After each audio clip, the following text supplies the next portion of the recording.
Assalamu alaikum, I'm Aisha and you're watching SAMAA News. Here are today's headlines. The US military has confirmed the deaths of 4 American soldiers in the escalating war against Iran, marking the first confirmed US military casualties. The Pentagon identified the 4 soldiers as members of an Iowa-based Army Reserve unit killed when a drone struck a US military facility in Port Shuaibah, Kuwait, on Sunday. A total of 6 US military personnel have died so far in the ongoing conflict. The 4 who have been identified ranged in age from 20 to 42 and served in the 103rd Sustainment Command, which is part of the Army's global logistics and supply operations. The White House is convening senior executives from top US defense contractors, including Lockheed Martin and RTX/Raytheon, to accelerate weapons production after recent strikes on Iran and other military operations have depleted stockpiles. Officials say the meeting, scheduled for Friday, will focus on restoring US munitions inventories and ensuring key weapons like Tomahawk cruise missiles are produced faster. The Pentagon is preparing a roughly $50 billion supplemental budget to fund replenishment and increase annual missile output to 1,000 units. US President Donald Trump says Tehran wants talks, but it is too late as military operations against Iran continue. In a social media post, Trump said Iran's air defenses, air force, navy, and leadership were gone. Explosions struck Tehran and Beirut as global markets fell on fears of prolonged energy disruption. Separately, Trump said American forces had struck numerous Iranian naval and air targets, claiming that just about everything had been knocked out. Speaking in the Oval Office ahead of a meeting with German Chancellor Friedrich Merz, Trump said he ordered the attack because he had a feeling Iran would strike the US as nuclear talks stalled.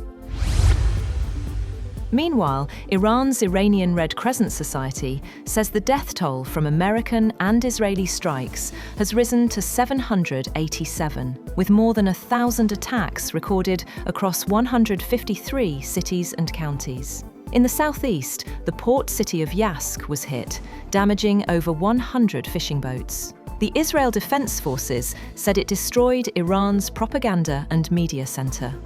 Iran's Islamic Revolutionary Guard Corps said it launched a 14th wave of strikes, targeting a US airbase in Bahrain and downing 7 drones. Air raid sirens sounded across Israel.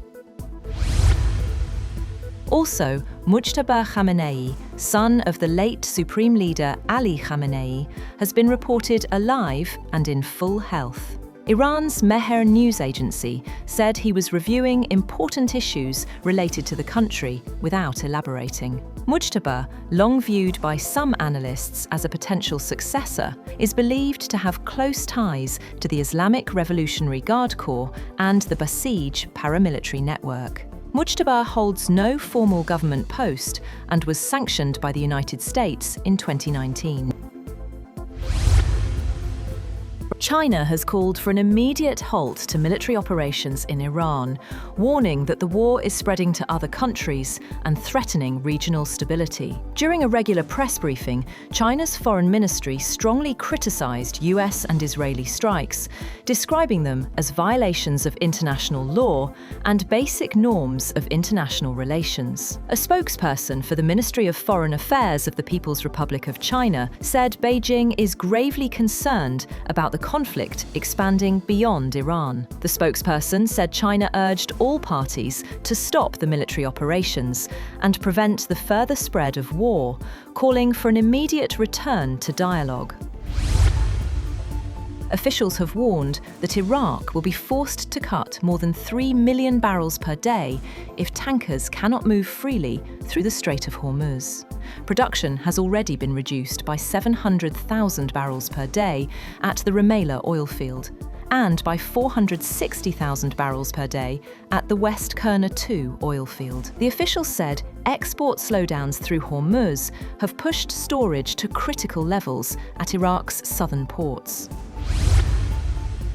And the UK government has announced it will block study visas for nationals from Afghanistan, Cameroon, Myanmar and Sudan, and halt work visas for Afghans. Officials say the move is intended to address a sharp rise in legal route asylum claims and pressure on public resources. The Interior Ministry described the policy as an emergency brake to prevent abuse of the UK's visa system. Asylum applications by students from the 4 affected countries rose more than 5-fold between 2021 and 2025.